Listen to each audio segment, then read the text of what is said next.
Yes, welcome to the lecture of Kurishi. Sir, metals and non-metals, reaction of metal with dilute mineral acid. Dilute mineral acid किसे कहता है? Hydrochloric acid and sulfuric acid. जिसको we have to take in a dilute form. Dilute form वो होता है कि 90% of water and 10% of the solute. Means hydrochloric hydrogen chloride 10% लीजिए, फिर इसमें 90% वाटर ऐड करिए, और ये हाइड्रोजन सल्फेट लीजिए आपका 10% और 90% water, that is called the dilute. ठीक है, वो आपका डाइल्यूट बन जाएगा। क्या होगा, आप देखिए हाइड्रोजन के ऊपर जो सा मेटल आएगा, जैसे जिंक हो गया, आपका कैडमियम आ गया, क्रोमियम आ गया, मैग्नीशियम आ गया, मैंगनीस आ गया, कैल्शियम आ गया, स्ट्रोंशियम, जो भी मेटल आएगा उसे आप ये डाइल्यूट सल्फ्यूरिक एसिड से आप वो रिएक्ट करिए।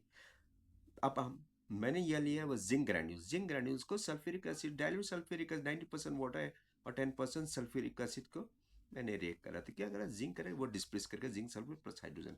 आयरन को भी ऐसे करिए, ferrous sulphate plus hydrogen. Magnesium react यहाँ पर मीन्स हाइड्रोजन से ज्यादा ये आपका रिएक्टिव है मेटल, तभी ना वो तो ये इसको ये डिस्प्लेस कर देखा। मैग्नीशियम क्लोराइड MgCl2, मैग्नीशियम का वैलेंसी 2 है और hydrogen in all this cases goes in the air as a gas.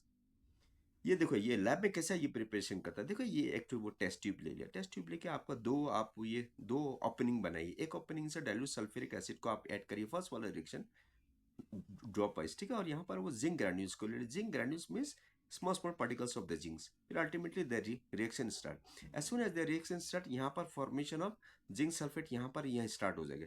फिर ये हाइड्रोजन यहाँ पर वो डेलिबरेट ट्यूब बोलता है इसको, डेलिबरेट ट्यूब ये आपको वाटर कंटेनर में डालना पड़ता है।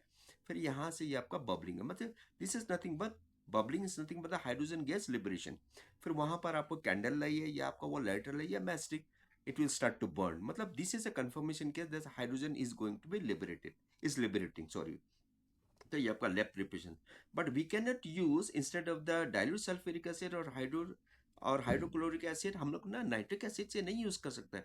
अगर नाइट्रिक एसिड से यूज कर सकता है तो यहाँ पर आपका हाइड्रोजन नहीं देगा, यहाँ पर आपका वाटर देगा, that is the oxidise product. That's why यहाँ पर हमें HNO3 से नहीं यूज कर सकता है, only hydrochloric acid and sulphuric acid in the dilute form.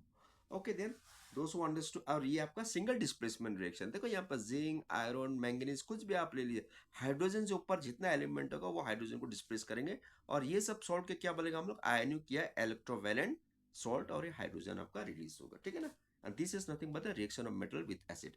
Okay then subscribe my channel, please don't forget to subscribe my channel and like my channel as ever. Thank you.